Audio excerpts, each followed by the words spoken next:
अंदर में ट्रंप का बाहुबली वर्सेस ईरान का छुटकू। मिडिल ईस्ट के आसमान के साथ साथ अब समंदर में भी सबसे खौफनाक जंग छिड़ने वाली है।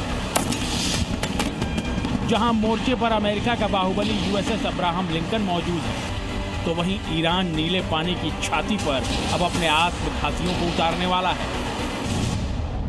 ट्रंप का लिंकन वर्सेस ईरान के आत्मघाती।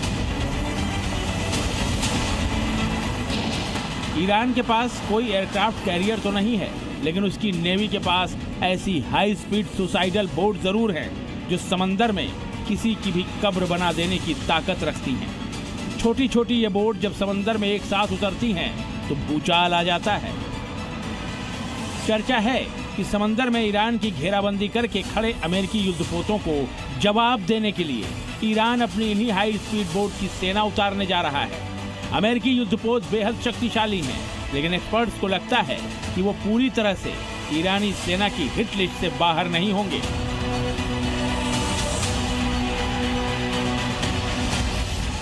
क्या अमेरिकी युद्धपोत डुबो देंगे ईरान के छुटकू? ईरान ने धमकी देते हुए कहा है कि अमेरिकी वॉरशिप से ज्यादा खतरनाक उसका ये हथियार है जो उसे समंदर की गहराई में भेजने की ताकत रखता है। ईरान जिन हाई स्पीड बोट के दम पर अमेरिका के सबसे ताकतवर एयरक्राफ्ट कैरियर को चुनौती दे रहा है, अब उसके बारे में भी जान लीजिए।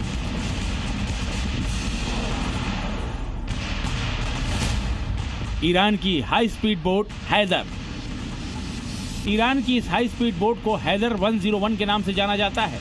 ये मुख्य रूप से इस्लामिक रिवोल्यूशनरी गार्ड कॉर्प्स यानी IRGC की नौसेना के लिए डिजाइन की गई छोटी, तेज और बेहद घातक हमलावर नावें हैं।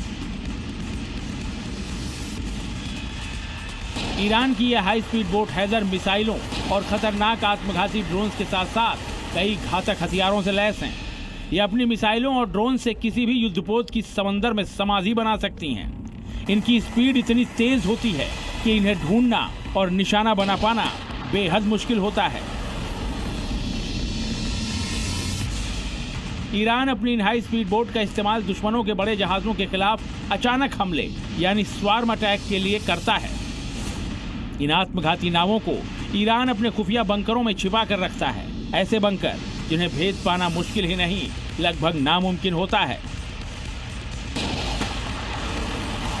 ईरान के पास ऐसी हजारों की संख्या में हाई स्पीड बोट मौजूद हैं जो फारस की खाड़ी में अमेरिकी नेवी के लिए बड़ी चुनौती खड़ी करने की ताकत रखती हैं।